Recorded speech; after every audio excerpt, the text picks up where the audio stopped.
Alors salut tout le monde, c'est Gam Morrison, je suis avec mon gars Salvo. Ça dit quoi frérot? 3%, on est là et toi frérot? On est là toujours. Bienvenue à Montréal hein. Merci beaucoup, c'est gentil. Déjà avant tout, je te laisse te présenter frérot. Bon, moi je suis un artiste de Montréal, d'origine haïtienne. Musique, je fais un peu de tout. Commencé avec du rap. Après on a vu un peu, on s'est ajouté avec le shift musical qui se passe en ce moment, qui est plus le afro. Et vu qu'on a les capacités de faire du afro parce qu'on est des Antillais, on est des ancêtres, nos ancêtres sont africains, on s'est dit bon, on va plonger dans l'afro et aller maximiser ce qu'on fait. Et avant tout, on est où déjà? On est dans mon quartier, on est dans la petite Bourgogne, c'est le centre-ville de Montréal, c'est dans l'ouest de l'île. Tout ce qui se passe c'est ici, toutes les ambiances c'est ici. On est proche du centre Bell, où les Canadiens de Montréal y jouent, on est proche de un peu de tout. Hein. On est au centre-ville. Centre-ville, c'est centre-ville. On a tous les magasins, c'est ici. Tous les mouvements, tout ce qui est chaud, c'est ici que ça se passe. Ça veut dire déjà, avant qu'on aille faire un petit tour, explique-nous un peu comment tu as commencé la musique. Parce qu'en plus, tu as commencé, si je dis pas de la merde, tu as commencé plus en français, après tu es passé vers l'anglais, c'est ça, non? Non, c'est même c'est l'opposé. C'est l'opposé, mais j'explique. Moi, pourquoi j'ai commencé à la base, j'aurais jamais pensé être artiste un jour parce que je suis un gars qui est un peu timide, qui aime pas trop l'attention. Mais quand j'ai compris que j'avais un truc que je sais qu'il allait pouvoir vendre et que j'avais une façon que je sais qu'il allait pouvoir me marketer, si on peut dire ça comme ça, on s'est dit, ben, moi et mon équipe, on s'est dit, c'est quoi, on va se plonger là-dedans. Et puis, en plongeant là-dedans, j'ai découvert que j'avais un peu de talent. Ça, c'est un truc que je ne savais pas que j'avais. La musique, je ne savais pas que j'avais le talent là-dedans. Et ça a donné qu'on s'est dit, ben, si on veut pas se donner de limites, ben, rappons en anglais parce que l'anglais, ça touche beaucoup plus c'est un plus gros marché que le français. Et le fait que j'ai cet outil-là où je parle anglais, je me suis dit, mais rendu là, pourquoi pas l'utiliser? Et puis là, je suis allé à fond en anglais. Et je fais des sons en français parce que c'est ma langue maternelle, fait que c'est facile pour moi d'écrire un son en français. Donc c'est, comme je dis, la petite voix dans ma tête, elle parle en français. Et là, quand je parle en anglais, je suis constamment en train de traduire dans ma tête en une fraction de seconde. Mais sinon, ouais, c'est l'anglais qui est c'est principal. Et puis le français, c'est quand ça me tente et quand ça veut. Pour la culture, je le fais. Mais sinon, si on est en mode homme d'affaires, business et en mode expansion, l'anglais, c'est la langue que j'ai décidé d'aller attaquer parce que j'ai beaucoup plus de marchés que je peux aller atteindre avec l'anglais. Vu que je suis bilingue, donc pourquoi pas. Trilingue même, parce que je parle créole aussi. Tu parles créole aussi. T'as fait en créole un peu ou quoi? Créole un peu. Un peu. Dans une chanson, je vais donner 2-3 lignes en créole, mais une chanson complète en créole, j'ai pas encore essayé ça. Ah, il faut. Hein, ouais, il faut. Les Antillais, ils savent qu'ils m'attendent là avec ça. On s'en vient éventuellement, en temps et lieu.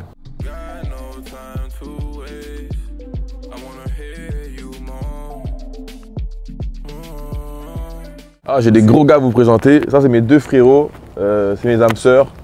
On a ici Lens Dupuis qui a produit Damso, Que du Salvi, Fais-moi un V. C'est quel album ça? C'est Ipséité? Non. Ipséité, ouais. Il a fait disque de platine, disque de diamant. On a ici le Was. Le Was, il peut s'introduire, il connaît le. Producteur, j'ai bossé avec pas mal d'artistes, notamment A2H, récemment Rousbad ouais, Nouvelle École. Nouvelle École, oui, et d'autres, Sace aussi un peu à l'ancienne. Et voilà. Vous avez des studios peut-être? Vous avez des endroits où vous bossez ou c'est... Ouais, on a deux studios. On a le studio à la maison. Et puis on a une salle aussi à Planet Studio, c'est là-bas où on fait aussi pas mal de projets. Donc là, normalement, il manque une personne avec nous, c'est Hypno, il travaille avec nous aussi. Ouais. Donc lui aussi, c'est un gros gars. SCH, il a produit. SCH, Damso aussi. disque d'or, platine. Et toi, frérot, les studios, un peu, t'as l'habitude d'aller où, toi, généralement? Moi, je suis un gars que j'aime mon confort, j'aime travailler avec les gens que je suis habitué. Donc, mon ingé, il est là. Il peut douce et c'est mon ingé. Donc, je préfère enregistrer avec lui parce que je suis habitué. Ça fait déjà presque 4 ans qu'on travaille ensemble. Fait que, mais peu importe où je vais, je m'ajuste. Mais préférablement, quand je travaille sur un projet sérieux qui est le mien, ben, je vais chez mes gars.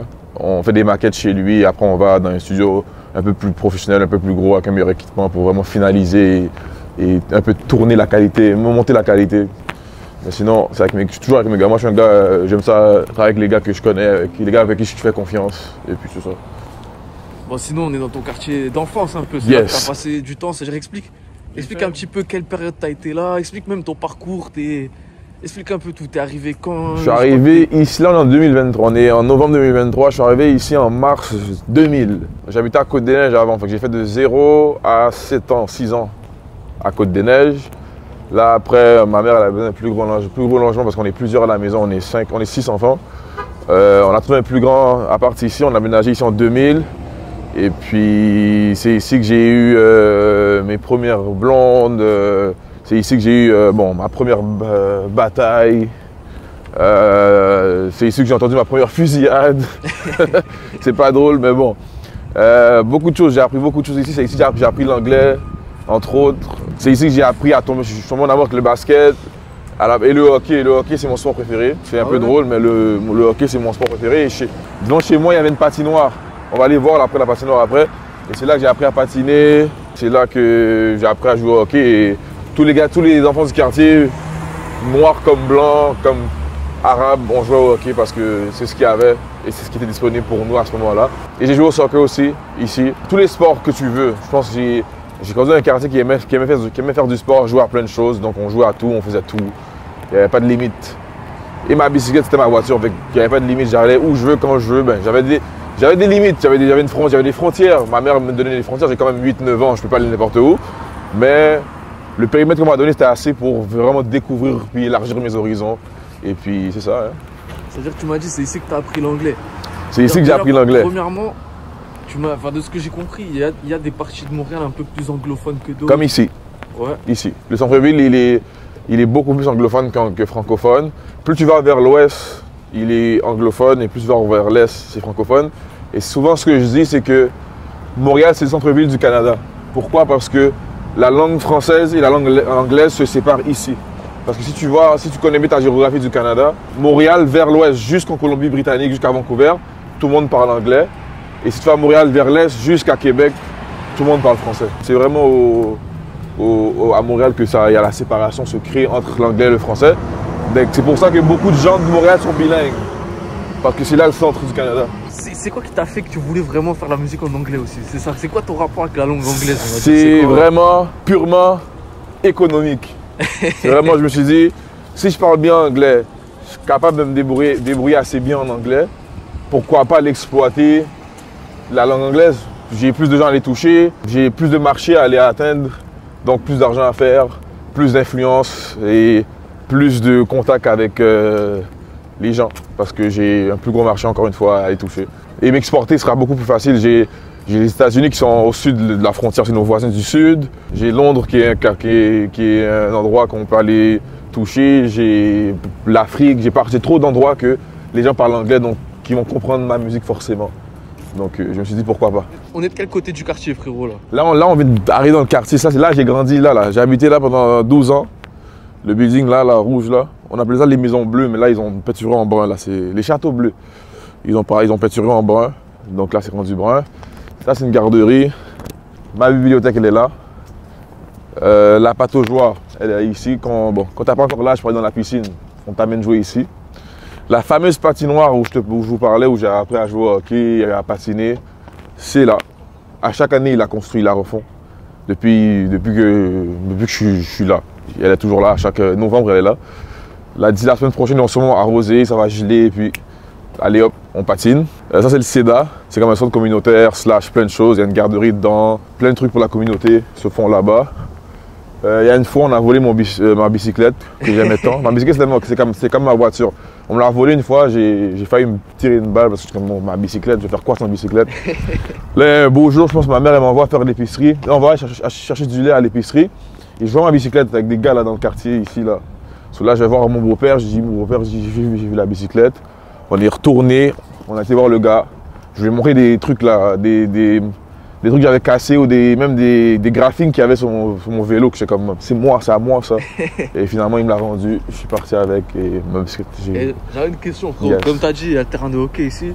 T'as vu, je sais qu'ici c'est un sport important le hockey. Oui, 100%. En France, nous on connaît pas trop, etc. Nous en France, dans n'importe quel quartier, tu vas voir des mecs jouer au foot, etc.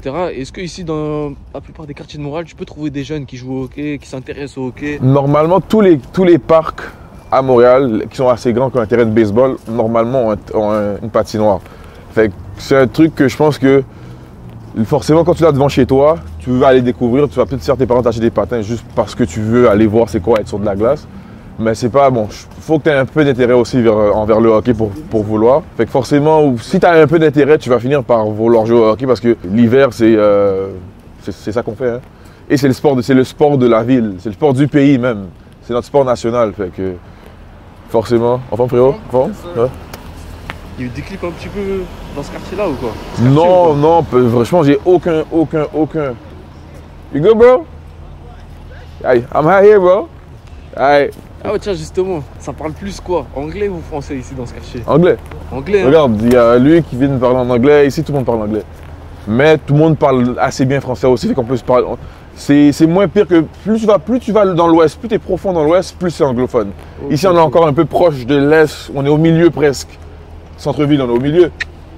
So, on est encore du français qui flotte, mais plus tu vas vers l'ouest, vers La Salle, Pointe-Claire, Vaudreuil, jusqu'à Toronto, anglais. Jusqu'à Vancouver, anglais. Ok, je capte. Manig. Yeah. Là, on est devant le parc. C'est le même parc qu'à la patinoire qui est l'autre bord. Mais là, c'était un parc plus pour aller jouer, faire la balançoire. À la base, moi, j'ai jamais aimé la balançoire. Je trouve ça, c'est de la grosse merde. Ça me donne mal à la tête, j'aime pas ça. Ça a été rénové. C'était un parc qui était très, très vieux. Et la seconde qu'on a quitté le quartier, ils l'ont rénové. Là, il est tout neuf. Et c'est là qu'on a joué. Moi, j'habitais en face, fait que moi, ma mère pouvait me surveiller du balcon. On va les montrer du coup ce bâtiment. Voilà, on va aller voir le bâtiment. Du balcon, ma mère elle me surveillait, donc elle n'avait pas de problème parce que j'allais jouer dans le parc parce qu'elle pouvait me voir de son salon. C'est comment un peu les quartiers de Montréal? On va dire le mood, l'ambiance ici, ce que j'imagine, c'est différent des quartiers de France. Ça dépend. Chaque quartier est très différent. Chaque quartier a ses politiques, chaque quartier a ses embrouilles avec X, Y, Z. Donc la dynamique elle change de quartier à un autre, dépendant de l'historique du quartier, de l'historique en général du quartier. Sinon, moi ici, c'était quand même assez cool, c'était posé. Il y avait des embrouilles, oui c'est vrai, mais on s'en est sorti et puis on a trouvé moyen de survivre quand même dans le quartier et puis de faire nos trucs et d'être là aujourd'hui encore. Du coup là, c'était dans ce bâtiment-là que tu habitais? Voilà, c'est ce balcon avec le truc blanc et vert. C'est là que j'ai fait ma vie. C'était la chambre de ma mère en haut, le salon en bas. Moi, ma chambre était en arrière. On va aller voir en arrière. C'est comment? Parce que j'imagine que c'est un quartier différent vu qu'on est dans le centre-ville un peu. Ouais.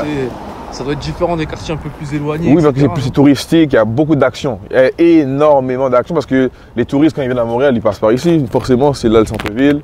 Il faut que tu passes par le quartier ici pour aller au centre-ville. Beaucoup d'actions. On va dire ça comme ça. Beaucoup d'actions. Plus qu'à l'extérieur, ou plus vers l'est ou vers l'ouest. Ici, il y avait beaucoup d'actions. Moi, c'était ma chambre, c'était en haut ici. Tu peux me faire marcher là si vous voulez. On va aller voir. Ma chambre, c'était la troisième fenêtre. 1, 2, 3. Ok. Mais ça a changé un peu tout le décor ici? Non, c'est presque identique que comme on a quitté. C'est juste que c'était bleu avant. Comme toi là-bas, les châteaux bleus. Ouais. On appelait ça les châteaux bleus. Là, ils ont peinturé en brun. Les autres, ils ont laissé ça en bleu. Maintenant, c'est devenu brun. Je sais pas pourquoi, nous, on est resté brun. Quand on a aménagé ici, c'était bleu. Tout bleu. Comme là, comme eux ici là. Ok. Ouais. C'est-à-dire, c'est quoi les tours aussi là-bas? C'est le downtown un peu là-bas? Ça, c'est les tours. Ces tours-là existent. Quand on a aménagé ici, ça n'existait pas. Ah ouais? Ça, c'est nouveau. Ça, c'est quand ils ont commencé à vraiment. Le boom immobilier, là, il s'est fait dans Montréal. Il y a plein de tours qui ont commencé à pousser à gauche, à droite. Des tours et tout. Ils poussaient partout. Et ça, c'est des tours qu'ils ont créés dans les 5 dernières années. Fait que moi, toute ma vie, ces tours-là, ils n'existaient pas. C'est qu'on a quitté et puis que le centre-ville a eu son essor, un genre d'essor immobilier. C'est là qu'ils ont créé ces tours-là. Les 3 tours que tu vois là, moi normalement, quand je sors de chez moi, c'était le ciel qu'on voyait. Là, on voit 1 tour, 2 tours, 3 tours, il n'y a rien. C'était rien, il n'y avait rien. C'était le ciel et c'est tout. Tu vois là, ça là, les triangles. Nous, on s'amusait à s'entraîner, à faire des pull-ups et on jouait au basket. Fait qu'est-ce qu'on faisait? On avait une balle de basket, puis le but c'était de la rentrer dans le trou. On shootait, on n'avait pas de panier donc. Panier fait maison. Ouais, voilà, on shootait ça dans le trou, ça rentre. Des fois, moi, ce que je faisais, je m'entraînais ici. Je m'amusais à faire des entraînements, aller-retour. Et puis après, je m'amusais à tirer dans le trou, tirer dans le trou. Mais ça veut dire, tiens, même, est-ce qu'il y a d'autres artistes qui viennent d'ici, de ce quartier-là? Oui, il y a Hamza, c'est mon frérot. BNL, c'est son nom de rappeur. Il y a Nate Husser. Il y a une couple d'artistes qui viennent d'ici. On n'est pas énorme, il n'y en a pas beaucoup. Il y a Kegun, lui vient plus de Saint-Henri qui est de l'autre côté. Mais en vrai, Saint-Henri, Pointe-Saint-Charles puis Berg, on s'est toujours considéré comme un quartier, mais c'est 3 quartiers différents. Mais ça reste que c'est le sud-ouest et on a toujours eu des affinités avec nos voisins de proches qui étaient Saint-Henri, Pointe-Saint-Charles qui est l'autre bord du canal de la Chine. Mais le centre du truc, ça a toujours été la petite Bourgogne. C'était ici. J'ai une question, vous trois, vous pouvez répondre parce que ça concerne un peu tout le monde. Vous pensez quoi de la scène montréalaise en ce moment, on va dire? C'est quoi, dans quel état elle est, on va dire? Est-ce que ça marche bien, il y a des bons artistes, c'est encore un peu chaud? C'est comment, les gars? En ce moment, Montréal n'a jamais été aussi bien, aussi avancé et aussi en santé. Le rap game n'a jamais été aussi en santé parce qu'on vient de loin. Avant, là, les gens ne voulaient pas consommer de la musique d'ici, ça leur disait rien. Même si tu étais talentueux, ils s'en battaient les couilles. Puis là, il y a une génération qui a commencé à vouloir se focuser sur ce qu'on faisait parce qu'on a eu un artiste qui est Enima, qui à un moment donné, il y a eu un shift. Et puis, il a un peu ouvert des portes pour beaucoup d'entre nous parce que, il n'y a pas juste lui, il y a Enima, il y a 514, il y a Tizo et Chu qui sont venus juste après, qui a fait que ça a créé un truc ça appartient à un truc. Moi, je dis souvent que le rap game montréalais, en ce moment, il est en mode l'ère de, je dirais, peut-être Ayam, Youssoupha, Kerry James, pour qu'éventuellement, peut-être en 2030, on aura nos Nino, nos Kobalade, mais nous, en ce moment, on est la génération Booba, Lafouine, la génération qui va un peu casser, va briser le plafond pour que éventuellement il y a un Niska, il y a un Nino, il y a des gazos qui vont venir péter tout après. Mais il y a un travail qui a été fait avant que Niska et Nino puissent exister à la hauteur, au niveau qu'ils existent en ce moment. Il y a un travail qui a été fait par la génération d'avant, qui est encore une fois Lunatic. Après il y a Ayam, après il y a, si on fait entre 96 à 2005, il y a un travail qui a été fait en France pour que, éventuellement, dans les années 2010, les rappeurs de cette ère-là puissent vraiment faire exceller, passer à la radio, se faire booker pour des spectacles et puis que leur écosystème soit en santé. Que là, on s'entend que là, maintenant, le rap game français, c'est le rap game principal pour la francophonie. Mais ils ont eu leur misère, eux, avant aussi. De la même manière que nous, on a nos misères en ce moment, mais ça va passer. Puis avec l'Internet maintenant, puis avec tous les outils qu'on a sur nos téléphones, ta musique, elle voyage. Si tu t'arranges pour qu'elle voyage, elle va voyager. C'est-à-dire qu'il n'y a pas un rappeur vraiment mainstream ici à Montréal? Non. Il y a des rappeurs qui ont beaucoup de succès, mais mainstream, on n'a pas encore ça. Notre rappeur international là, qui a pété, on ne l'a pas encore vu. Okay, bon, à l'époque, il y avait Camaro quand même. C'était un Canadien? Ouais, c'était un Canadien. Il y avait Camaro, il y avait Corneille à l'époque. Oui, voilà. Ah ouais? Céline Dion. Mais là, on parle de rap. On parle de rap. Mais Corneille, c'est pas un rappeur. Sinon, Camaro, techniquement, c'était un rappeur, non? Ah, Randy. Ouais, on pourrait dire. On pourrait dire que c'était un rappeur, mais je crois qu'à l'ancienne, ils diraient pas que c'était du rap, je pense. On est en train de parler du coup que ici, comme c'est une ville qu'elle est pratiquement partout bilingue, etc. Ouais. Même dans le son, c'est assez américanisé, etc. 100%. Est-ce qu'on peut dire que c'est Montréal qui peut faire la passerelle entre la France, même l'Europe et les États-Unis? C'est exactement. Sachant que Montréal, la seconde qu'on va comprendre que faut pas être complexé parce qu'on n'est pas les Français, puis il faut pas être complexé parce qu'on n'est pas des Américains, puis qu'on va accepter qu'on est des Québécois montréalais. C'est là qu'on va vraiment pouvoir exploiter et monter à un autre level parce qu'on pourra développer notre identité à partir du fait que on est vraiment la passerelle entre les États-Unis et la France. Il faut oublier ici, c'est la Nouvelle-France, c'est une ancienne colonie française et on a une grosse influence américaine parce qu'en vrai, on est des Américains aussi. Je pense que la seconde qu'on comprend cette dynamique-là, on va pouvoir créer des artistes ici qui aucune autre ville pourra créer. Les New-Yorkais ne pourront jamais faire ce qu'on fait, les Parisiens ne pourront pas faire ce qu'on fait. Donc, il ne faut pas vouloir être le Parisien, il ne faut pas vouloir être New-Yorkais. Il va falloir vouloir être Montréalais et leur montrer que, regarde, on est bilingue et on est américain, on est un peu français, on est un peu américain, on mélange les deux, ça donne nous. Et il y a beaucoup d'Antillais ici, il y a beaucoup de Jamaïcains ici. Fait qu'on a un autre mélange qu'on peut rajouter qui fait qu'il y a beaucoup de gens aux États-Unis ou même en France. Les Français, ils ont beaucoup d'influence qu'aujourd'hui, tu vois qu'ils utilisent et qui marchent même pour eux. Donc ici, on pourrait même un peu prendre le modèle français et l'appliquer un peu chez nous en mode rajouter nos racines. Parce que ce qui est plate, c'est que les Américains, ils n'ont pas tant de racines. C'est des gens qui sont là depuis des générations, fait qu'ils ne savent pas d'où ils viennent. Moi, je suis une première génération d'Haïtiens à Montréal, fait que je connais ma patrie. L'Américain, c'est un William ou un Johnson, il ne sait pas d'où il vient, il ne sait pas de quelle tribu il vient. Et souvent, les Africains, ils sortent direct du Congo, direct du Sénégal, fait qu'ils savent d'où ils viennent. Fait qu'eux, ils ont cette sauce-là qu'ils peuvent rajouter. L'Américain, il est strictement américain, il n'est rien d'autre. Et c'est ce qui est plate, c'est pas en mode j'envoie des pointes, c'est la réalité, c'est leur réalité. Nous on est chanceux de savoir qu'on vient de tel quel pays, qu'on peut mettre du créole, on peut faire du compas, mélanger avec de la trappe, ce qu'on fait déjà moi et mes gars. Fait que la seconde qu'on comprend qu'il y a un mélange culturel intense ici qu'on peut exploiter, Montréal va devenir une des plus grosses villes de musique dans le monde. Moi je dis ici les 10 prochaines années, Montréal c'est une ville, c'est une destination à faire. Quand tu fais de la musique, il faut venir ici, t'as pas le choix.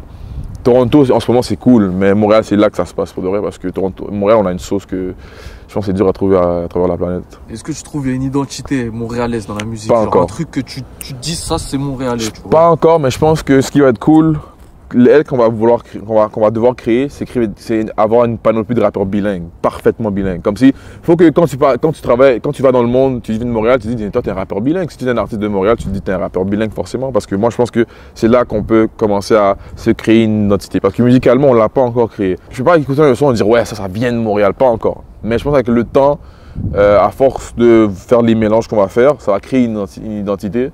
Mais encore, je pense que là, on est encore en crise existentielle, en mode on veut être des Français, il y en a qui veulent être des Américains. Ça va partir tranquillement. Ça va partir, les gens vont commencer à vouloir être montréalais. Et puis dès qu'on va avoir un artiste qui va débloquer à l'international, qui va mettre la lumière sur ce qui se passe chez nous, ça va créer il y aura un bouillon qui va se créer et il y a un truc qui va sortir. Il y a un artiste qui va venir sortir quelque chose, qui a peut-être un enfant qui a 12 ans ce moment là, en 2035, il va avoir 18 ans là, il va tellement écouter du Rosalvo, du Enima, du Chizo, du Shuiz, il va mélanger tout avec du Lil Baby ou je sais pas quel rappeur de tendance il y aura en 2030 là. Il va mélanger tout ça, il va se dire mais moi je crée ma propre sauce et ça va influencer d'autres à faire un peu la même chose, ça va créer une identité et je pense qu'à partir de là ça part en couille pour tout le monde. Mais en couille dans le bon sens. Dans le bon sens. Dans le bon sens. Financièrement ça va partir en tout, va partir en couille.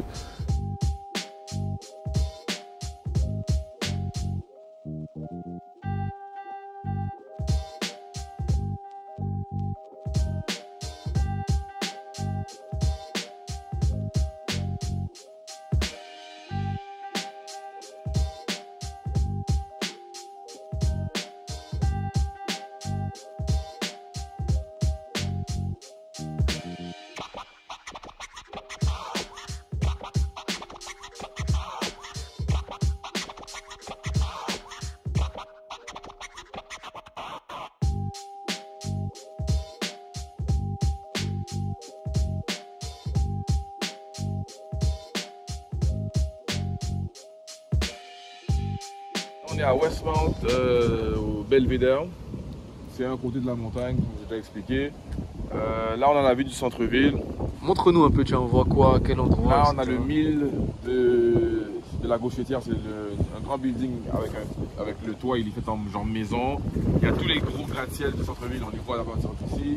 On a les trois ponts. On a le pont Victoria, le pont Champlain et le pont Jacques-Cartier qu'on voit qui est là-bas. Ça mène à la rive sud. Ça mène tout à la rive sud. C'est trois ponts qui t'amènent à la rive sud. Soit à Brossard, soit à Longueuil, toute la rive sud. Et là, on est dans le quartier le plus aisé de Montréal, qui a longtemps été le quartier le plus aisé du pays. Donc, tous les gens, tous les gros banquiers, les gros PDG, ils habitaient ici. Là, on parle de gens qui sont milliardaires, là, pas des gens qui valent 11 chiffres, 10 chiffres même, désolé. 10 chiffres. C'est 9-0. Vous avez capté? Ok. Donc, tout le monde qui a 9-0 dans le compte de banque, ils ont en fiducie, peu importe, chef d'entreprise, famille royale, même le roi du Maroc, il a une maison ici, de ce que j'ai entendu. Des gros acteurs américains ont des maisons ici. C'est un quartier qui a longtemps été le quartier le plus riche au Canada, dans le pays entier. Là, Toronto a pris la relève parce que là, Toronto s'est rendu le boom économique que Toronto a reçu. Tout le monde est là-bas en ce moment. Mais ça a longtemps été ici. Il y a comme des... Comment on appelle ça? Des tiges de métal qui te pointent. Montre-les-nous, tiens, montre-les-nous. Qui te pointent directement vers qu'est-ce qu'on regarde. Qu'est-ce qu'on regarde là-bas? C'est aligné en mode Nuns Island. L'île des Sœurs, c'est directement là-bas. Ici, on a le pont Victoria, en anglais Victoria Bridge. Ça pont direct, aligné parfaitement, centré vers le pont. Ici, on a un autre truc. C'est écrit Montréal Harbor. Ça, je pense que c'est une usine qui est là-bas. Saint-Hubert Airport, c'est-à-dire que dans la rive sud, il y a un aéroport qui est à Saint-Hubert. Aligné avec ça. Et ici, on a le Rougemont. Ça, je ne connais pas, par exemple, mais c'est sûrement là-bas. Sinon, il y en a plein, il y en a tout. Ça va partout. Hein. Tous les dalles de béton, toute la lignée de dalles de béton a un truc qui pointe vers ce qui est écrit dessus. Mais du coup, ce que j'ai pu remarquer, bon là, c'est le bon moment pour en parler, vu qu'on est dans un des quartiers les plus aisés de la ville, c'est qu'ici, à Montréal, il n'y a pas vraiment de frontière entre le côté plus riche et le côté plus... Ici, clairement, une frontière Là, on est en hauteur. On est en hauteur, fait ici, que... ouais, mais t'as vu en bas... En bas, il n'y avait pas rien. Ouais. Ici, c'est clair que non, les riches ont dit, ouais, nous, on est en haut, vous êtes en bas, et puis on est séparés par la montagne. Là-bas, c'est vraiment, tout le monde est mélangé. Ici, les gens c'est vraiment plus exclu et en mode hautain, en mode ouais, nous on est là en haut et on vous regarde en bas et puis vous restez là-bas et nous on reste en haut. Ouais. Et justement, c'est quoi Parce que je sais que c'est différent à Montréal. C'est quoi la mentalité par rapport... C'est quoi le rapport à la richesse, on va dire? Parce que je sais que les gens, ils aiment montrer qu'ils ont des chaînes, ils aiment montrer qu'ils ont... Tu vois, alors qu'en France, c'est un peu plus caché. C'est quoi le rapport à la richesse ici? Moi, je pense que c'est un peu comme en France. Je pense que les gens qui sont extrêmement aisés, qui ont de l'argent depuis des siècles, il y a des gens qui sont riches depuis l'arrivée des colons ici. Il y a des familles qui sont encore peut-être là depuis que les colons sont arrivés. C'est des gens qui n'ont pas besoin de montrer qu'ils ont de la richesse. Je pense que souvent, les gens qui aiment ça montrer, ou comme ils disent flex chez nous, c'est des gens qui sont nouvellement riches, qui ne sont pas habitués encore, ou ils aiment ça. Il y a des riches, ils sont riches depuis des années, qui aiment ça montrer qu'ils ont des belles voitures. Mais ils le font différemment, c'est plus subtil. Ils auront la grosse bagnole, mais ils n'auront pas une chaîne, ils ont peut-être une belle montre. Mais sinon, c'est un peu comme chez vous, les vrais riches qui sont riches depuis longtemps, ils n'ont pas ce truc-là où ils doivent prouver qu'ils sont riches, ils savent qu'ils sont riches. Leurs grands-parents étaient riches, leurs arrière-grands-parents étaient riches, ils n'ont pas à prouver, ouais, je suis riche. Je pense que quand c'est première génération de riches, c'est là qu'il faut que tu montres, ouais, c'est nouveau pour toi d'avoir tous ces sous. Quand c'est pas nouveau et tu es né dedans, être millionnaire, c'est pas étonnant pour eux, c'est normal, quasiment. Si tu es né avec des millions, tu dis, mais forcément c'est normal, ouais, il n'y a pas à montrer, il y a pas... Et je pense que c'est culturel aussi. Je pense que chez nous, les Noirs, on aime ça montrer. Je pense que c'est culturel, c'est dans l'éducation aussi, c'est vraiment plein de choses. Et il y a même si on va plus loin, il y a même des traumas. En mode, les Noirs ont longtemps été oppressés en mode, vous n'avez pas des sous pour acheter. Fait que nous, on veut montrer que maintenant on est capable d'acheter. Je pense qu'il y a c'est un mélange de traumas et plein d'affaires qui fait que il y a une différence entre comment telle culture montre sa richesse et comment telle culture expose sa richesse aussi. Sinon, toi, dans la musique, les projets aussi un petit peu qui arrivent, il y a quoi de prévu? Là, je viens de sortir un album il y a 3 mois, le 7 juillet. Là, je suis en mode, je vais pousser cet album-là pour au moins les 12 prochains mois. C'est un album que je sais qu'il n'a pas de frontières et pas aller toucher tellement de gens. Et l'erreur que beaucoup d'artistes y font, ils poussent leur album 3 mois, 4 mois. Que là, je suis à l'indépendant. Fait que pousser un album, ça coûte extrêmement d'argent, c'est extrêmement cher. Il faut des sous pour marketing, il faut des sous pour voyager, il faut des sous pour aller payer des PR, la relation de presse. Donc, pousser un album longtemps, ça coûte beaucoup de sous. Mais nous, on s'arrange à faire des sous pour pouvoir pousser.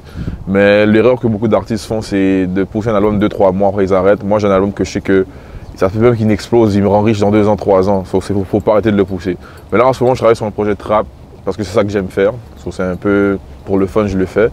Mais je vais garder quand même ma direction, mon œil sur tout ce qui est afro, tout ce qui est plus ambiançant. Et puis après ça, on verra pour la suite. Mais là, c'est vraiment, on reste dans tout ce qui est ambiançant, tout ce qui est afro. Et puis dès que ça débloque, on tourne à faire de la trappe après. Là, mais là, on va aller vraiment avec ce qui fonctionne en ce moment et ce qui touche plus de gens. Parce que là, avec le afro, tu peux vraiment, ta mère elle peut écouter, ta grand-mère peut écouter, ta petite soeur peut écouter. Le rap, c'est niche. C'est vraiment nous. C'est vraiment de 16 à 34 ans, même peut-être voire 40. Et même les gars de 40 ans, ils n'aiment pas ce qu'on fait. C'est vrai. Fait que c'est niche le rap en vrai, quand ils pensent. Le afro, c'est pas niche. Ta mère, elle va l'écouter, ta grand-mère, elle va l'écouter. Ton petit cousin, il a 18 ans, il va danser. C'est là que tu vois comment le afro, ça touche tout le monde. Il y a encore plus de gens que tu peux aller toucher. Le rap, c'est très, très restreint. Donc, on va se dire les vraies affaires. On va aller faire les sous avec ce qui vend et ce qui touche plus de gens. Et qu'on aura vraiment beaucoup de sous, ben là, on irait faire du trap parce que ça nous tente. Pas parce qu'on cherche à faire de l'argent avec, parce qu'on aime ça. Maintenant, j'ai la dernière question, frérot, là même dans chaque vidéo, tout le temps. C'est quoi ton équipe de foot préférée? Mais quand je dis foot, c'est soccer. Soccer.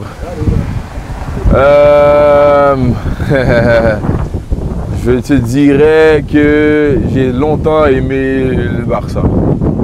Parce que pourquoi? Je sais pas. C'est ça. Quand je joue à FIFA avec mes amis, c'est là que je choisissais Barça. On va dire FC Barça. C'est quoi tes réseaux? C'est Certified Rosalvo. Sur Instagram, Rosalvo sur Snapchat, Twitter c'est Rosalvo. Certified Rosalvo, tu l'appelles, c'est CERTIFIED.